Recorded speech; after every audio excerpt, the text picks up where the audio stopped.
remercie de nous recevoir dans les locaux du ministère de l'Habitat et de la Politique de la Ville. Vous nous recevez aujourd'hui non pas en tant que ministre, mais en tant que secrétaire général du PPS. Et l'émission que nous sommes en train de tourner s'intitule 5 minutes pour convaincre. Voilà, il faut parler politique. Moi, je ne vote pas. Moi, Najib Abdelhak, je ne vote pas parce que je n'ai plus confiance en la politique. Et les partis politiques m'ont déçu.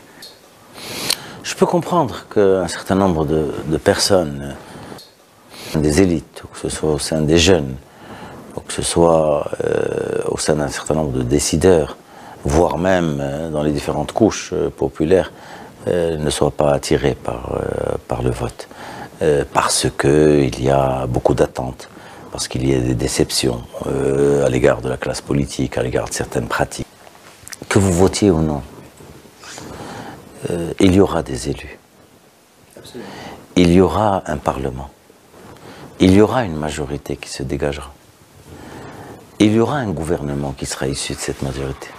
Si aujourd'hui vous ne prenez pas parti, vous ne dites pas que vous avez une préférence, peut-être pas une conviction à 100% à l'égard d'un parti politique, mais au moins une préférence pour un parti qui vous convainc un peu plus que les autres, eh bien, sachez que de toute manière, cela se fera sans. Qu'est-ce qui fait que le PPS se distingue par rapport aux autres partis politiques? Parce qu'aujourd'hui, je vais vous dire, la grande problématique, ce qui fait l'originalité, l'authenticité du PPS aujourd'hui, c'est que c'est un parti qui veut un vrai choix démocratique, qui veut défendre le projet démocratique contenu dans la Constitution. En face, vous le savez, nous sommes foncièrement contre un projet autoritariste qui cherche à revenir sur les acquis que nous avons construits difficilement pendant des dizaines d'années et qui ont fait qu'aujourd'hui il y a cette liberté de parole, qui ont fait qu'aujourd'hui des jeunes peuvent s'exprimer un peu partout, qui ont fait qu'aujourd'hui nous avons une liberté de la presse assez avancée, que nous avons aujourd'hui des élections qui sont relativement libres, etc. Donc ça, nous voulons continuer aujourd'hui d'avoir cela. Nous ne voulons pas d'un retour en arrière. D'un retour en arrière de partis politiques à la solde. Nous ne voulons pas d'un Parlement qui soit là pour la forme. Nous ne voulons pas d'un gouvernement qui soit là alors que le véritable pouvoir est ailleurs. Ce discours dure depuis pratiquement plusieurs décennies. Ça va beaucoup mieux.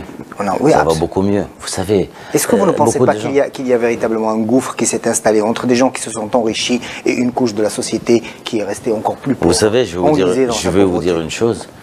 Cette situation existe effectivement. Certains se sont beaucoup enrichis et d'autres parallèlement se sont appauvris. Mais de manière générale, par rapport à l'immense majorité de la société, eh bien l'écart s'est réduit entre des couches moyennes j'allais dire, qui ont amélioré leur situation, et entre des couches populaires qui réussissent aujourd'hui à vivre décemment. Mais ce n'est pas suffisant. Vous avez fait aussi le diagnostic de plusieurs déficits dans d'autres domaines. Est-ce que vous pouvez nous les énumérer? Vous savez, ce qui vous semble faire très très mal à ce pays? Ce qui fait très très mal à son pays, c'est son école. Ce qui fait très très très mal à ce pays, c'est son système d'éducation. Et je crois que cela a été reconnu au plus haut niveau de l'État. Nous devons impérativement créer les conditions de l'école pour tous qu'il faut. Deux autres questions, monsieur le ministre. D'abord, le PPS reconduit. Qu'est-ce qu'il fera concrètement? Ce qu'il n'a pas pu faire et qu'il pourra faire cette année. Le PPS reconduit, c'est l'homme, l'humain, au centre des politiques. Toutes nos politiques publiques seront orientées pour améliorer la situation du Marocain et de la Marocaine et du citoyen et de la citoyenne. Deux, et je ne rentre pas dans les détails, développer durablement notre économie avec un rôle primordial de l'État, mais également en développant l'entrepreneuriat et le partenariat public-privé, et faire en sorte que le Maroc devienne leader, en tout cas dans la région à laquelle il appartient. Je vous demanderai juste un dernier mot, un message.